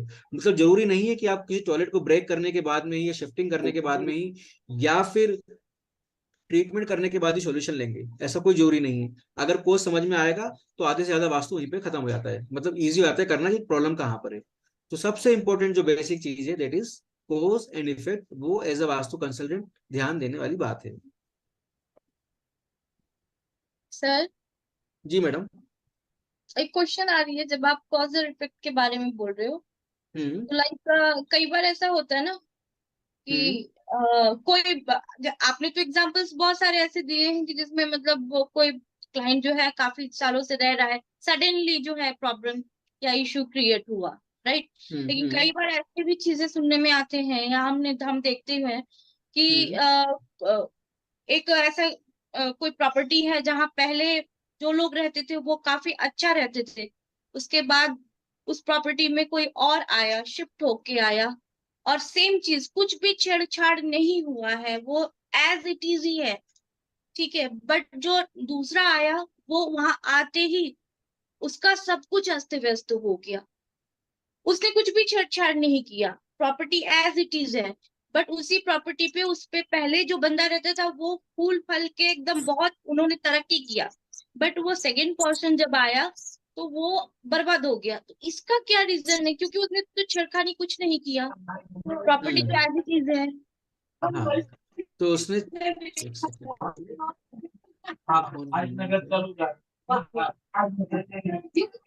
लेट मी म्यूट एवरीवन ना, आई थिंक बैकग्राउंड में आवाज आ रही है।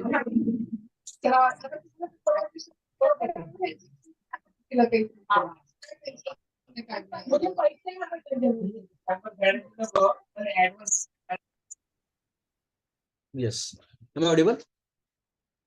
ठीक है। हाँ देखिए मैम, आपने जो बात बोली कि यहाँ पर कोई दूसरा अभी शिफ्ट हुआ है उस पर्टिकुलर प्रॉपर्टी के ऊपर, ठीक है। अभी बात ये है कि देखिए शिफ्ट होने के बाद में अभी बहुत सारी चीजें हैं। प्लेसमेंट क्या है किस चीज का आने के बाद में। अभी मैं एक और एग्जांपल देने वाला था, फिर देते तो रुक गया क्योंकि बहुत ज्यादा हो जाते। तो यहाँ पर अगर कोई शिफ्ट होता है, शिफ्ट होने के बाद में वो एक एलमीरा, जैसे मैंने बताया था पहले वाले एग्जांपल में, मैंने फाइल की पोजीशन चेक करा है, बाकी कुछ नहीं करा। एक फाइल की पोजीशन और अकाउंटेंट की पोजीशन की वजह से उसके ऑर्डर रुके हुए थे, ठीक है। बट अभी आपके केस में कोई दूसरा जो भी ऑक्यूपेंट आया है वहां पे रहने के लिए, उसने वहां पर कौन सी चीज को कौन सी डायरेक्शन में रखा है, एंटी रखा है, पॉजिटिव रखा है, वो भी समझने वाली बात है। ये है। तो आप घर में शिफ्ट हो गए, घर तो सेम है सिविल पॉइंट ऑफ व्यू से, बट लेकिन अगर आपने उसका यूटिलाइजेशन अलग अलग तरीके से करा है। यूटिलाइजेशन बोलने का मतलब आपने कोई चीज कोई अलग जगह पे रखी है, कोई चीज कोई अलग जगह पे रखी है, जो हम पढ़ेंगे अभी आने वाले एलिमेंट्स के पॉइंट ऑफ व्यू से। तो अगर वो रखें तो उसका भी इफेक्ट आएगा, बट वो सेकेंडरी। इसलिए पॉइंट ये है अगेन टाइम एंड कॉस्ट के हिसाब से कि हमको टाइम पकड़ना है, कब से प्रॉब्लम आई है। अभी इस केस में अगर ये जो आपके ऑक्यूपेंट आए हैं जो कि उसी पर्टिकुलर सेम लोकेशन पे आए हैं, आने के बाद में उनको यही चेक करना है कि आने के बाद उन्होंने कौन सी चीज कहाँ पर रखी। अभी कोज एंड इफेक्ट की हम लोगों ने बात करी। कोज एंड इफेक्ट के बाद में सेकंड पॉइंट जो आता है वास्तु का, that is called observation. Observation is one of the most important thing, ठीक है। एज ए वास्तु कंसल्टेंट अगर हम लोग कहीं जाते हैं तो हमको ऑब्जर्व करना है उसको थ्रो एंड थ्रो, पूरे हाउस को। उसकी पूरी लाइट्स ऑन करनी है, अगर उसने कुछ पेंटिंग लगाई है तो पेंटिंग का भी फोटो खींचना है, अगर उसने कहीं पर कोई हैंगिंग लगाई हो तो वो भी देखना है। तो सबको जॉट डाउन भी करना है, फोटो भी खींचना है, ताकि अगर रेफरेंस पॉइंट ऑफ व्यू से वो आए। तो अभी जैसे आपका केस था, उसने आने के बाद में कौन सी चीज कहाँ पर रखी है, कहाँ पर लगाई है, किस तरह से यूज कर रहा है, वो भी मैटर करेगा। और on top of that obviously the horoscope, जो कि एस्ट्रो वास्तु का पार्ट है। होरोस्कोप वाला पॉइंट मैंने अभी तक इसलिए नहीं छेड़ा था, जैसे मैंने आपको लास्ट वाला एग्जांपल दिया था कि उनका जो केस था जहां पर नॉर्थ में नेचुरल वाटर सोर्स था, तो ये तो समझ में आ गया कि उनके केस में नॉर्थ में नेचुरल वाटर सोर्स उनको तरक्की दे रहा था। उन्होंने करोड़ कमाए थे और फैक्ट्रीज बनाई थी, ठीक है। 40 साल से वो प्रॉस्परस हो रहे थे। बट उसके बाद में उन्होंने वो वाटर सोर्स जो उनके लिए बहुत अच्छा था, उन्होंने साउथ वेस्ट में शिफ्ट कर दिया था, ठीक है। तो इसी केस में उनके लिए वो अच्छा था नॉर्थ में वाटर सोर्स, जो कि जनरली होता भी है। बट किसी किसी के केस में हो सकता है वेस्ट में भी वाटर सोर्स अच्छा हो सकता है। For example bill Bill Gates Bill Gates के घर में वेस्ट के एंट्रेंस से वेस्ट का वाटर सोर्स है, रिवर के बैंक में उनका घर है। तो उनके केस में उनके होरोस्कोप के हिसाब से वेस्ट में, बट वो परसेंटेज होगा hardly 5 to 10%, not much. But general जो अंडरस्टैंडिंग है वो नॉर्थ का वाटर सोर्स 80% 90% लोगों के लिए अच्छा है। तो जो आपने बताया, अगर ऑक्यूपेंट शिफ्ट हुए हैं और ऑक्यूपेंट शिफ्ट होने की वजह से उनकी लाइफ अपसाइड डाउन हो गई है, तो हो सकता है उन्होंने यूटिलाइजेशन कुछ अलग तरीके से किया होगा। तो वो हमको एज अ वास्तु कंसल्टेंट हमको ऑब्जर्व भी करना बहुत जरूरी है किसी भी चीज का। तो ऑब्जर्वेशन मैटर्स। ऑब्जर्वेशन के पॉइंट ऑफ व्यू से अगर हम बात करते हैं, तो ऑब्जर्वेशन में क्या होता है, मैंने आपको बताया स्टेप्स कि हमको घर में जाना है किसी के, तो थ्रो एंड थ्रो उसका पूरा घर ऑब्जर्व करना है। ऑब्जर्व करने के बाद में पूरी लाइट्स भी ऑन करनी है, फोटोग्राफ्स भी लेने हैं, चेक भी करना है कि कहाँ पर क्या रखा हुआ है, कौन सी डायरेक्शन में कौन सा फोटो है, कौन सा हैंगिंग है, पेंटिंग से, वो भी करना है। एक तो ऑब्जर्वेशन ये है। नॉर्थ वेस्ट में NNW जो जोन होता है, ऐसा बोला जाता है कि अगर वहां पर राधा कृष्ण की मूर्ति भी रखी है, ठीक है, और अगर रखने के बाद में बहुत ज्यादा चांसेस है कि एक्स्ट्रा मैरिटल अफेयर हो जाते हैं। तो अब एज अ वास्तु कंसल्टेंट हम गए और हम लोगों ने प्रॉब्लम देखी कि वहां पे उनके NNW में राधा कृष्ण की मूर्ति रखी हुई है।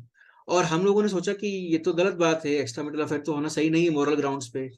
प्रॉब्लम हमको किसी चीज के लिए और के लिए बुलाया था वास्तु वास्तु कंसल्टेंट को, और हम जाके वो करेक्ट करके आ जाते हैं कि ठीक है, ये तो गलत चीज है मोरल ग्राउंड्स पे, इसको ये नहीं होना चाहिए। या फिर हम उसको जज करने लग जाते हैं या उससे क्रॉस क्वेश्चन कर जाते हैं कि सर आपका कुछ है क्या है, यह ऐसा है कि वो बोलते हैं नहीं मेरा नहीं है। फिर हम अलग ही गेस करके ओके अच्छा आपका नहीं, ओके तो फिर आपकी स्पाउस का हो सकता है, तो क्या। तो इस तरीके से जजमेंट भी नहीं होना चाहिए। जिस पर्पज से बुलाया है उसी पर्पज को सॉर्ट आउट करना है। अपना दिमाग लगाना है ऑब्जर्वेशन करने में, अपना दिमाग लगाना है परख करने में, जो अगला वाला पॉइंट है कॉग्निजर यानी परख करने के ऊपर। बट अपना दिमाग इस चीज के लिए नहीं लगाना है कि ये चीज गलत है ये चीज सही है। हो सकता है उसकी लाइफ में उसको उसी से ही अच्छा लग रहा हो। हम जाके उसका वो राधा कृष्ण की मूर्ति शिफ्ट करके नॉर्थ ईस्ट में रखकर आ जाते हैं और उसकी लाइफ में उदासी आ जाए, उसकी लाइफ में जो खुशी थी वो खत्म ही हो जाए। और उसको जब 4 महीने बाद फोन करके पूछेंगे कि कैसे चल रहा है आपका आपका अच्छा चल रहा है ना, वो बोलेगा आपके होने के बाद तो लाइफ ही चेंज हो गई मेरी। तो कहने का मतलब ये है कि जिस पर्पज से बुलाया है हमको वो समझना है, उसको आइडेंटिफाई करना है और जजमेंटल बिल्कुल नहीं होना है। अपना दिमाग जजमेंट वाली चीजों में नहीं लगाना है कि ओके ये यहाँ पर तो इसका मतलब ये होगा, ये वो वहां पर तो इसका मतलब ये होगा। अब हमको धीरे धीरे वास्तु पढ़ेंगे तो हमको बहुत सारी चीज समझ में आ जाती हैं, और वो चीजें सही भी हैं, बट हमको उससे क्रॉस क्वेश्चन भी नहीं करना है अनटिल और अनलेस उसने हमको उसी पर्पज के लिए नहीं बुलाया हो। ऐसा हुआ है बहुत बार मेरे साथ कि मुझे बुलाया गया है और मुझे आगे से बोला है कि मेरे स्पाउस का एक्स्ट्रा मैरिटल अफेयर है, आप कुछ कर सकते हैं क्या, देख सकते हैं वास्तु के पॉइंट ऑफ व्यू से। अगर उसने आगे से बोला है तो मैं उसका सॉल्यूशन दूंगा या देखने की कोशिश करूंगा। या फिर ऐसा भी हुआ है कि खुद के लिए भी बुलाया गया है कि मेरा एक्स्ट्रा मैरिटल अफेयर है and I want to get rid of that particular thing, मुझे बाहर निकलना है, तो उसका सॉल्यूशन आप मुझे बताएं, तो भी मैं उसके लिए सॉल्यूशन करूंगा। बट अपने आप से जाके मुझे दिमाग नहीं लगाना है। मैंने एक ऐसा भी केस देखा था, अब नाम नहीं ले सकता किसी का, बट लेकिन उनको बुलाया गया वास्तु करने के लिए, एक अच्छे प्रॉस्पेरस के मतलब एक अच्छे रिनोन के यहाँ पे गए थे, करके आए, और करने के बाद में फोन करके उनसे पूछा कि सर क्या कहते हैं आपका कैसा चल रहा है। तो उसने कहा सर चल तो ओके ही रहा है, कुछ खास फर्क नहीं पड़ा। तो फिर क्रॉस क्वेश्चन पूछते हैं, सर अच्छा आपका बच्चा पढ़ने तो अच्छा लग गया ना, मैंने तो आपके बच्चे की टेबल वहां रख के आया था WSW के अंदर पढ़ाई के लिए, तो उसके तो अच्छे मार्क्स आ रहे होंगे अभी। पॉइंट ये उसने आपको उसके लिए बुलाया ही नहीं। हाँ, आपको उसने बुलाया था पैसों के लिए, प्रोस्पेरिटी के लिए, या मनी वाले पॉइंट ऑफ व्यू से आप करके आ रहे हो उसके बच्चे के स्टडी रूम का वास्तु कि वो पढ़ाई में अच्छा हो गया होगा। तो ये भी नहीं करना है। जो बुलाया है, जिस पर्पज से बुलाया है वो करना है अनटिल और अनलेस जब तक उसकी रिक्वायरमेंट नहीं है। और दूसरी जो फोर्थ नंबर की चीज है दैट इज कॉल्ड कॉनोइजर और द परख। परख और नो जजमेंटल में बहुत बारीक फर्क है। परख ये करना कि क्या चीज सही है क्या चीज गलत है, तो हमको सही और गलत का डिसीजन लेना है, बट जजमेंटल होके नहीं लेना है हमको, ये है। तो हम ऐसा नहीं कि हम उस पर उल्टा कुछ करके आ जाएं कि ठीक है यहाँ पर ऐसा नहीं है तो ये भी रख दो और ये भी रख दो। तो हमको परख भी करनी इंपॉर्टेंट है, मतलब सही में सही का साथ देना है, गलत है तो उसको अपफ्रंट बताना है कि ये गलत चीज है, ये है। तो परख भी एज ए वास्तु कंसल्टेंट बताया गया है। अच्छा मैं ये सब बातें क्यों कर रहा हूँ, क्योंकि ये सब बातें मेरे दिमाग से नहीं कर रहा हूँ, ये बातें भी बुक्स में लिखी हुई हैं कि एज ए वास्तु कंसल्टेंट हमारे अंदर क्या क्या प्रॉपर्टीज होनी चाहिए। तो एज अ वास्तु कंसल्टेंट हमको नॉन जजमेंटल होना है। एज अ वास्तु कंसल्टेंट हमारे लिए प्रायोरिटी है कि रीजन क्या है, कोज क्या है, इफेक्ट क्या है, ये समझना। As a vastu consultant observation हमारा बहुत स्ट्रांग होना चाहिए हर चीज को समझने के लिए। You have to be a good listener rather than a good speaker. सुनना ज्यादा है हम लोगों को। और हमको परख भी होनी चाहिए कि क्या चीज गलत है क्या चीज सही है। तो सही और गलत चीज में फॉर एग्जाम्पल मैं कांग्रेस का बहुत बड़ा सपोर्टर हूँ फॉर एन एग्जाम्पल, ठीक है, और राहुल गांधी कुछ गलत बोलता है, और तो भी मैं बिकॉज आई एम सपोर्टर मैं उसको सपोर्ट करता हूँ, तो वो पार्क इंसान नहीं है, उसको पता होना चाहिए गलत क्या है और सही क्या है। तो मुझे बहुत ओपन और अपफ्रंट होके अपने बारे में मतलब सामने वालों को अपना सजेशन भी रखना है। ऐसा नहीं है कि उसकी झूठी तारीफ कर दी या उसको कुछ भी बोल दिया उसकी तारीफ करने के लिए, वो भी नहीं करना है। तो इन सब चीजों का भी हमको एज अ वास्तु कंसल्टेंट ध्यान रखना है। इसके अलावा सबसे इंपॉर्टेंट चीज है that is meaning and language. इस चीज को थोड़ा ध्यान से सुनिएगा आप सब लोग, इसमें अटेंशन चाहिए। मीनिंग एंड लैंग्वेज कहने का मतलब ये है कि हमसे जो क्लाइंट ने जिसको हमने जिस भी क्लाइंट ने हमको बुलाया है वो हमसे क्या बोल रहा है वो उसको समझना बहुत इंपॉर्टेंट है। उसको ध्यान से सुनना बहुत इंपॉर्टेंट है, उसके शब्द से शब्द को भी सुनना बहुत इंपॉर्टेंट है कि किस शब्द का प्रयोग वो कर रहा है, ठीक है। एक बहुत अच्छी बात कही गई है बुक्स के अंदर, भावना भवन की पुत्री है। भावना भवन की पुत्री है बोलने का मतलब ये है कि भवन अपने आप से कुछ नहीं कहेगा कि मेरे को क्या प्रॉब्लम है, वो जो ऑक्यूपेंट है उसकी भावनाओं के द्वारा आपको बताएगा कि प्रॉब्लम कहाँ पर है। तो हमको उसके वर्ड टू वर्ड समझना है और उसको समझ के भी समझना है कि ये हमको कौन से जोन की तरफ डायरेक्ट कर रहा है, ठीक है। मैं आपको एक एग्जांपल देता हूँ। एक क्लाइंट आता है और वो मुझसे पूछता है, मतलब मुझको प्रॉब्लम बोलता है कि सर पैसा तो बहुत आ रहा है बट पता ही नहीं चल रहा कहाँ जाता है। उसने एक प्रॉब्लम मुझे ये बताई। एक और दूसरा क्लाइंट आता है, वो मुझे बोलता है कि सर पैसा तो बहुत आता है, इनकम तो बहुत है, पर सेविंग कुछ नहीं है। तीसरा क्लाइंट आता है कि सर पैसा तो बहुत आता है लेकिन सपोर्ट नहीं मिलता लोगों का मेरे को। चलो थर्ड तो चलो फिर वो एक अलग सेंटेंस है, फर्स्ट और सेकंड पे समझते हैं हम लोग कि पैसा तो बहुत आता है लेकिन पता ही नहीं चलता कहाँ जाता है। दूसरा बोलता है सर पैसा तो बहुत आता है बट सेविंग नहीं है। तीसरा ये बोलता है कि सर पैसा तो बहुत आता है लेकिन प्रॉफिट कुछ भी नहीं होता। तीनों सेंटेंस में अगर आप देखेंगे तो प्रॉब्लम एक ही निकल के आ रही है कि प्रॉब्लम है मनी की। उसके पास इनकम है बट या तो सेविंग नहीं है, या फिर उसके पास जैसा वो बोल रहा है कि पता ही नहीं चलता कहाँ जा रहा है। अल्टीमेटली प्रॉब्लम जो है मनी की है। अब अगर हम इस बात को समझ लें कि उसने जो प्रॉब्लम बताई है, और समझ के अगर हम उसका ट्रीटमेंट शुरू करते हैं, तो हम सबसे पहले नॉर्थ को जाके चेक करना शुरू करेंगे कि नॉर्थ मनी का जोन है, चलो उसको देखते हैं। नहीं, लेकिन हमको भाषा समझनी है उसकी। उसने क्या बोला पहला सेंटेंस, कि सर पैसा तो बहुत आता है लेकिन पता ही नहीं चलता कहाँ जाता है।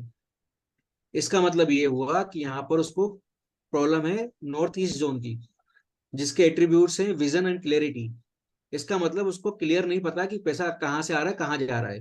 तो हमको उसका नॉर्थ ईस्ट जोन चेक करना है। सेकंड सेंटेंस जब उसने बोला था कि सर पैसा तो बहुत आता है बट लेकिन सेविंग्स ही नहीं है, तो जो सेविंग्स का जोन है वो है WSW, west south west zone. तो इस टाइम पे हमको उसका west south west zone check करना है कि प्रॉब्लम कहाँ पर है, रादर देन वापस नॉर्थ पे जाएंगे। तो हमको उस भाषा को समझ के वो अपने आप बताएगा कि हमको कौन सा जोन चेक करना है। थर्ड एग्जाम्पल में उसने बोला सर पैसा तो बहुत आता है बट प्रॉफिट कुछ भी नहीं है। तो जो प्रॉफिट का जोन है वो है वेस्ट का जोन। तो हमको वेस्ट समझना है कि वेस्ट में क्या प्रॉब्लम है उसकी। तो वो अपने उसका एक एक सेंटेंस जो है वो हमको अपने आप डायरेक्ट करेगा ऑब्जर्वेशन के बाद में कि हमको क्या चेक करना है, क्या चेक नहीं करना है। ये है। तो इसलिए जो बात है लैंग्वेज की, उसकी उसको समझना और समझ के फिर आइडेंटिफाई करना एंड डिसीजन लेना, दैट मैटर्स अ लॉट। तो जो भावना भवन की पुत्री है, ये सबसे इंपॉर्टेंट चीज है, उसको समझना। एक और एग्जांपल लेते हैं। एग्जांपल में समराइज करके तो ये है कि लड़की की शादी नहीं हो रही है, बट क्लाइंट आके बोलता है कि सर रिश्ते तो बहुत आ रहे हैं बट कोई पसंद ही नहीं आता है। दूसरे एग्जांपल में बोलता है सर रिश्ते तो कोई खास नहीं आ रहे और हमारे जो रिलेटिव्स वगैरह हैं वो भी सपोर्ट नहीं कर रहे, रिलेटिव्स का कोई सपोर्ट नहीं है। और तीसरे एग्जांपल में बोलते हैं सर रिश्ते भी आते हैं, बात भी आगे बढ़ती है, लेकिन बात पता नहीं कहाँ जाके अटक जाती है। प्रॉब्लम एक ही है तीनों सेंटेंस के अंदर, कि लड़की की शादी नहीं हो रही है।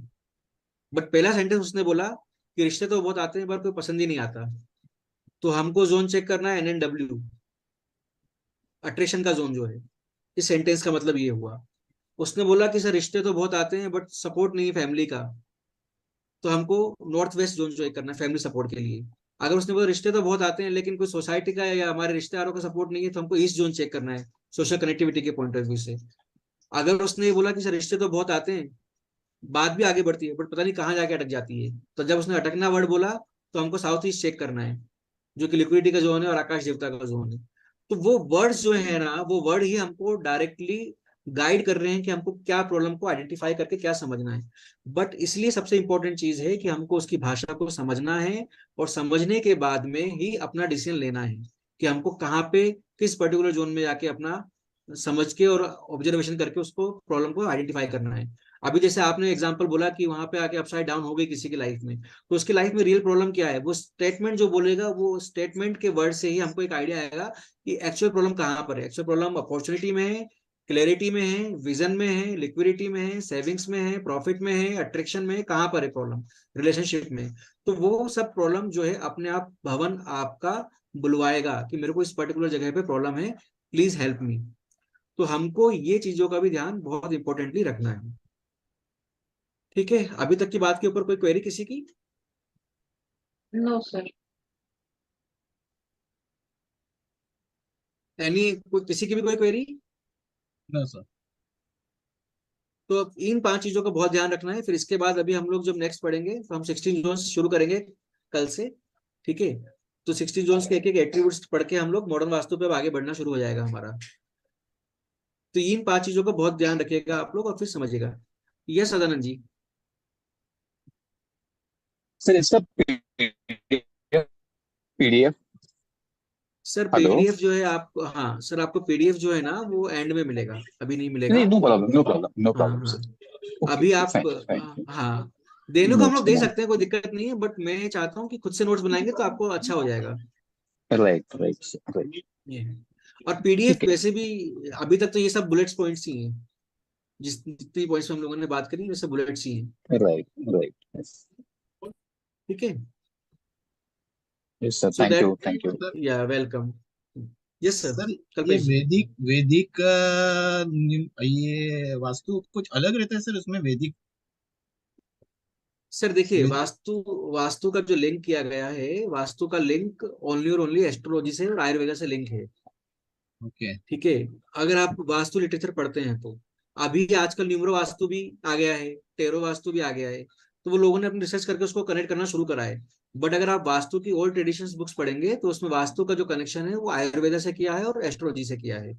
अब जो आप वैदिक वास्तु बोल रहे हैं, it should be the traditional astro vastu. Astro, okay. हाँ, सर मतलब बोलिए कल्पेश जी, बोलिए। ना, मेरे को ये कंफ्यूज था क्योंकि इसमें वैदिक का भी एक अलग न्यूमरोलॉजी है और एक लोसु ग्रेड का भी अलग न्यूमरोलॉजी है। तो ये मैंने दोनों कंपैरिजन करने के लिए मैंने एक बीच में एक वीडियो देखा था जो वास्तु के ऊपर था। तो वास्तु में वैदिक वास्तु था, वो वैदिक पे ही ज्यादा जोर कर रहा था। तो वो मैं समझ नहीं पा रहा था मैं, क्योंकि नॉर्मल जो वास्तु रहता है वो उससे अधिक ये वैदिक कुछ स्पेशल रहता है कि कुछ अलग रहता है, सर अभी इसीलिए मेरा वास्तु क्वेश्चन था ये। सर अभी वास्तु का इतना ज्यादा वो हो गया, आप बिलीव नहीं करेंगे। परफ्यूम के थ्रू वास्तु, सेंट्स के थ्रू वास्तु, पिरामिड वास्तु, ये सब वास्तु के नए नए लोगों ने अपनी अपनी, मतलब I don't want to say that thing, but ये नया नया शुरू हुआ है ये। बट अगर ये आप सिस्टम से क्रिस्टल जाते हैं, बेस पे है, क्रिस्टल रहता है हाँ उसका। हाँ, कलर से वास्तु तो चलो ठीक है, फिर भी पिरामिड्स। एक बार, बट परफ्यूम लगा के भी आप डेटा एक्टिवेट कर लेंगे, पिरामिड लगा के भी कर लेंगे, तो ऐसा है नहीं अगर वास्तु के हिसाब से चलते हैं। Modern vastu okay. में भी ऐसा नहीं है और ट्रेडिशनल वास्तु में भी ऐसा नहीं है। But obviously you can connect now, we are studying multiple modalities nowadays, तो वी कैन कनेक्ट। ये है। यस मैम, आप कुछ कह रहे थे। जी सर, मैं ये पूछ रही हूँ कि जैसे अभी हम वास्तु के बारे में पढ़ रहे हैं, हम्म तो फर्दर मतलब वास्तु को अगर इम्प्लीमेंट करते हैं तो हम्म इसके साथ हमें क्या एस्ट्रोलॉजी को भी पैरेलली कैरी करना पड़ेगा, उसका भी कोर्स करके हमें आगे बढ़, क्योंकि जैसे अभी आपने बोला ना कि हॉरोस्कोप भी मैटर करता है कि वो किसी के लिए अच्छा है, किसी के लिए क्यों बुरा हो जा रहा है। अगर मान लो कि सपोज, ये तो पॉसिबल नहीं है बट एक अंदाज से मैं बोल रही हूँ, मान लो कि सपोज एक कोइंसिडेंस भी हो सकता है कि लाइक आगे एक फ्लैट का ही एग्जांपल लेते हैं कि वो फ्लैट में जो पहला बंदा रहता था एज रेंट पे, तो वो वहां पे रह करके इतना प्रॉस्पेरिटी अट्रैक्ट किया, उसने अपना घर बना लिया, वो चला गया, बहुत खुशहाल जिंदगी वो, इनफैक्ट जाने के बाद भी वो बहुत अच्छे से गुजर बसर कर रहा है। कुछ हद तक तो लक होता है, ठीक है, बट अपार उसके अलग से अब जो दूसरा बंदा आया, वो उस फ्लैट में आने के बाद उसकी जॉब चली गई, उसके रिलेशनशिप में डिस्प्यूट्स आने लगे, घर में अशांति होने लगी, सब कुछ वैसे ही है। अब किचन का जिस तरीके से दिया गया है सुविधा कि गैस इधर ही रख सकते हो और कहीं नहीं रख सकते, वाटर फिल्टर यहीं रख सकते, फ्रिज यहीं रख सकते, तो एक कोइंसिडेंस भी होगा कि पहले वालों ने भी वैसे ही रखा था, उन्होंने भी वैसे ही रखा था। तो फिर डिफरेंट कहाँ से डिफरेंशिएट हो रहा है कि बेडरूम भी वैसा ही है, बेडरूम का सिनेरियो ऐसा है कि आप चाह के भी उसको चेंज नहीं कर सकते, आपको उसी फेस पे ही सब कुछ रखना पड़ेगा। तो एक कोइंसिडेंस भी हो सकता है और एक मजबूरी भी हो सकता है। और इस केस पे इतना बड़ा फर्क कैसे पड़ सकता है कि एक बंदा बहुत अच्छा कर रहा है, राइज कर रहा है, और एक बंदा बिल्कुल शट डाउन की तरफ चला गया। तो वहां पे क्या उसका ये हॉरोस्कोप मैटर कर रहा है? तो अगर ऐसा कर रहा है तो क्या हमको उसको पैरेलली लेके जाना पड़ेगा? देखिए मैम, 90% जो है ना, ये आपका वाला जो आप बोल रहे हो कि इतना अपसाइड डाउन लाइफ में हो गया है, तो अगर हम वास्तु सीख रहे हैं तो एस्ट्रोलॉजी कोई कंपल्शन है नहीं है सच, क्योंकि 80 से 90% केस तो नॉर्मल वास्तु से सॉर्ट हो जाएंगे आपके। अब अगर ऐसा कोई एक्सट्रीम केस है जहां पर हॉरोस्कोप का इफेक्ट आ रहा है और हॉरोस्कोप का इफेक्ट स्ट्रॉन्ग आता है, ऐसा नहीं कि नहीं आता है, तो उस केस में हाँ, एडिशनली अगर पैरेलली अगर एस्ट्रो वास्तु करते हैं तो that is one of the best thing. क्योंकि एस्ट्रो वास्तु तो बिल्कुल स्पेसिफिक, उसमें पूरा पता लग जाता है कि क्या है क्या नहीं है। मतलब आपकी कुंडली के हिसाब से, आपके हॉरोस्कोप के हिसाब से घर का एंट्रेंस कहाँ है वो भी पता ही है पहले ही, कहाँ होगा, विंडोज कहाँ पर है, डोर कहाँ पर है, वो ऑटोमेटिक हो जाता है। अभी हम लोग जोन्स पढ़ेंगे तो एक जोन आएगा SSW, जो भी हमने थोड़ी देर पहले भी बोला था, साउथ हम्म साउथ वेस्ट, जो कि डिस्पोजल का जोन है। डिस्पोजल के जोन में ऑब्वियसली स्टडी रूम होने ही नहीं चाहिए, ठीक है, जनरल बात है। तो वहां पर एक अभी केस आया था रिसेंट में, वहां पर बैठ के उनका बच्चा टॉप कर रहा है। अब टॉप कर रहा है तो वो हमारे लिए भी एक पॉइंट की बात है कि हम लोग तो सजेस्ट ही नहीं करते किसी को यहाँ पर ये लड़का टॉप कर रहा है। तो लेकिन जब हॉरोस्कोप को चेक करा और उसका मरकरी का पोजीशन देखा, समझ में आया कि हाँ उसके हिसाब से हॉरोस्कोप के पॉइंट ऑफ व्यू से यहाँ पर उसका पैटर्न ही ज्यादा अच्छा है rather than किसी और जोन के हिसाब से, तो यहीं पर बैठ के ज्यादा टॉप कर पाएगा वो। तो वो कुछ कुछ एक्सट्रीम केस होते हैं, बट जनरल 90% केसेस में ऐसा प्रॉब्लम नहीं आता है। तो ऐसा नहीं है कि हाँ एक वास्तु वाले के लिए एस्ट्रोलॉजी करना कंपल्शन है या उसको सीखनी चाहिए। बट ऑब्वियसली अगर एस्ट्रो से कनेक्ट करते हैं और आयुर्वेद से कनेक्ट करते हैं तो फिर वो कंप्लीशन हो गया एक तरीके से। क्योंकि जब हाँ। आगे आने वाले टाइम पर हम लोग रोग्स के बारे में, एडवांस का पार्ट है, रोग डिजीज के बारे में बात करेंगे तो आयुर्वेद से भी कनेक्ट होगा, पूरा पूरा वात पित्त कफ तीनों चीजें काम कनेक्ट होगा। और एस्ट्रो वास्तु में तो पूरा ही कनेक्ट हो जाता है पूरा, तो वो हो जाता है। बट लेकिन वो एडिशनल पार्ट है, इट्स नॉट कंपल्शन। अभी मैक्सिमम लोग जो पढ़ा रहे हैं नेट पे, मैंने देखा उनका प्रोफाइल, वो लोग न्यूमरोलॉजी वाले वास्तु पढ़ा रहे हैं। तो न्यूमरोलॉजी और वास्तु को कनेक्ट करके आप, मुझे लगता नहीं है कि कोई सेंस है, मतलब मेरे को जितना आइडिया है, क्योंकि न्यूमरोलॉजी अभी लेटेस्ट साइंस है, वेस्टर्न से आया है। वास्तु बहुत ओल्ड साइंस है जो कि वैदिक काल से है। ठीक है, तो इसको न्यूमरोलॉजी से कनेक्ट करना that is fine, research base पे कनेक्ट कर सकते हैं हम लोग, नंबर्स के इस पे कनेक्ट कर सकते हैं, मैं डिनाई नहीं कर रहा हूँ मैं। बट हाँ उसकी बेस पे सॉल्यूशन निकालना और समझना, मतलब आई डोंट नो। हाँ बट बुक्स में एस्ट्रोलॉजी और वास्तु के, एस्ट्रोलॉजी और आयुर्वेदा के बारे में बहुत क्लियरली दिया हुआ है उसमें, कि किस नक्षत्र में किस पद के अंदर कब आपको रूम सेलेक्ट करना चाहिए, कब एंट्रेंस करना चाहिए, कब पूजा करनी चाहिए, एक एक चीज डिफाइन है बुक के अंदर। ये है। मैंने वास्तु सर अरे ये किया था न्यूमरोलॉजी 1-2 महीने पहले। विवेक वत्स करके दिल्ली वाला बंदा है, अच्छा है। मैंने पूरा कंप्लीट उसका कोर्स किया, एडवांस भी किया था मैंने उसका। अच्छा है, उनका है पकड़।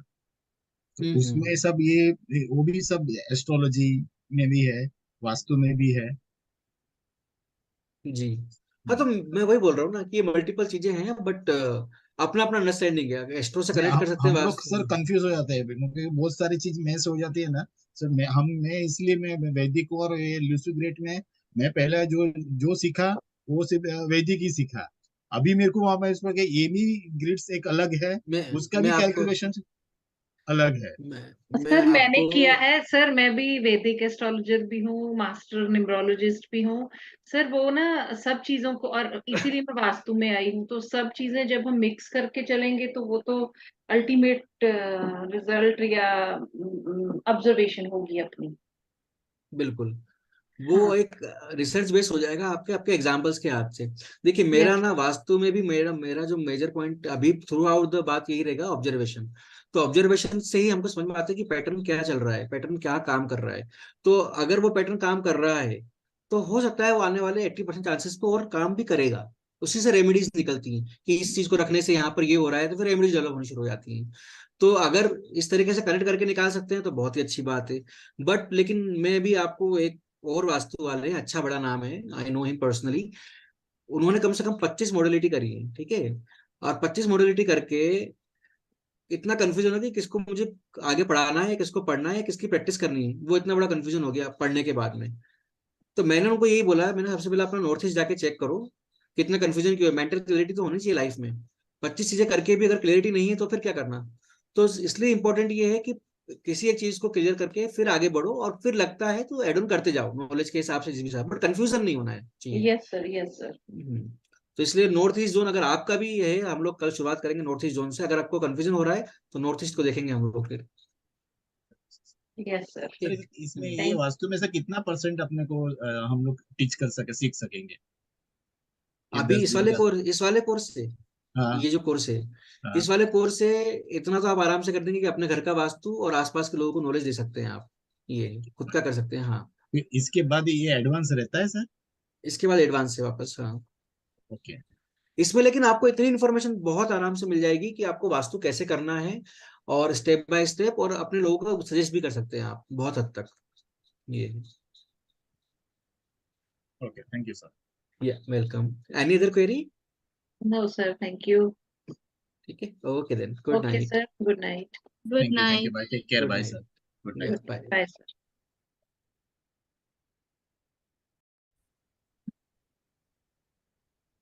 All right, so good evening once again, everyone. I hope all are good. Now, today we'll start the Vastu thing.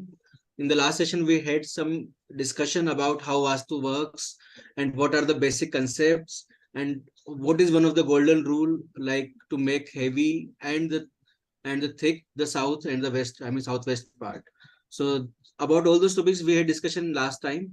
Today we will discuss about the 16 zones as per the Vishwakarma Prakashan. ठीक है, तो before going ahead, let's start from the direction part. I am trying to make it little bit interactive so that everyone can participate. तो last time हम लोगों ने बात करी थी कि घर का भी एक पर्पस होता है, वास्तु का भी एक पर्पस होता है, हाउस का भी एक पर्पस होता है. And that only we had discussion कि वास्तु के हिसाब से लाइफ में अपने हाउस का क्या पर्पस हो सकता है. तो just to revise that thing, we a house can fulfill our desire. It can help us in attract money, joy, happiness, material gains, and support and love. So all those things it can help us, right? So that is the basic purpose of anyone's vastu. हम क्यों वास्तु कर रहे हैं? वास्तु का कुछ ना कुछ तो पर्पस होगा ना, कोई ना कोई पर्पस है तभी तो हम लोग कर रहे हैं. So that was the thing. अभी after going ahead, what is vastu, मैंने और आप लोगों ने डिस्कस भी किया था कि vastu is basically balancing and aligning all the 5 elements, that is water, air, fire, earth and space. I want you to, अगर आप लोग नए हैं तो बहुत अच्छी बात है, ताकि हम लोग इसको इसी सीक्वेंस में याद करें. Like water from this finger, index finger से water, air, fire, earth and the thumb would be the space. This is how we can learn in the proper sequence. So water, air, fire, earth and space, it should be learn in this way so that ये हमको आगे वाले time पर काम आएगा.